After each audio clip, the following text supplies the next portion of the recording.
السلام عليكم waxaa ku soo dhawaataan fikrad iyo faalo fikradda maanta aan rabo in aan idinla wadaago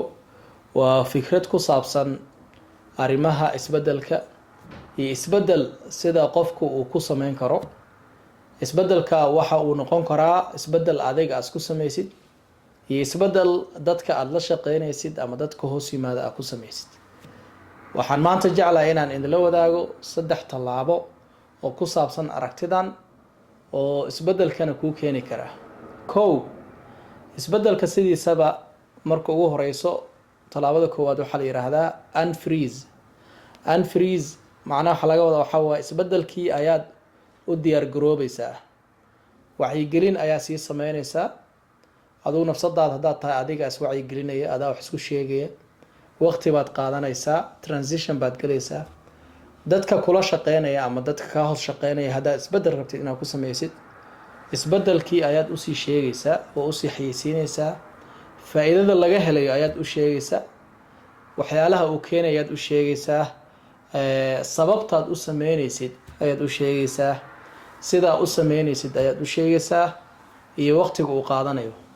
marka unfreeze dadkii waxaad u diyaar gareynaysaa in ay isbeddel qaataan stepka labaad waxa weeyaan change isbeddelkii inuu dhaco wixii la rabay ayaad sameynaysaa tallaabooyinkii ayaad qaadaysaa actionskii ayaad qaadaysaa wixii ayaad dhaqan gelinaysaa isbeddelku ku saabsanaa dadka u baahnaa in la caawiyo marka isbeddelku ku adka ayaad caawinaysaa qof walba waad la qabadsiinaysaa isbeddelkii in uu qaato adiga hadaad tahay nafsadaada waa la qabadsiinaysaa isbeddelkii inaad qaadatid marka tallaabada labaad waxa weeyaan janjigii waa inuu dhacaa tallaabada saddexaad waxa weeye freeze waxaa laga wadaa waa wax walba waxaad ku celinaysaa sidii horey ahaayeen isbeddelkii ayaad isku keenaysaa wixii u baahan in mataqaana la taageero ama mataqaana la xoojiyo waad xoojinaysaa oo isbeddel ku saabsan wax walba marka waxaa waa sidoodii hore oo mataqaana ahaayeen aad kusoo celinaysaa wax walba established ayaa ka dhigaysaa sababtoo isbeddelkii aad rabtay wuu dhacay marka haddeertan waxaa waaye wax walba caadi inay noqdaan oo caadiyan ay kusoo laabtaan saddexdaa tallaabo marka isbeddelka markaad qaadaysid aragtida waxay noo sheegaysaa muhiim inay tahay unfreeze change iyo freeze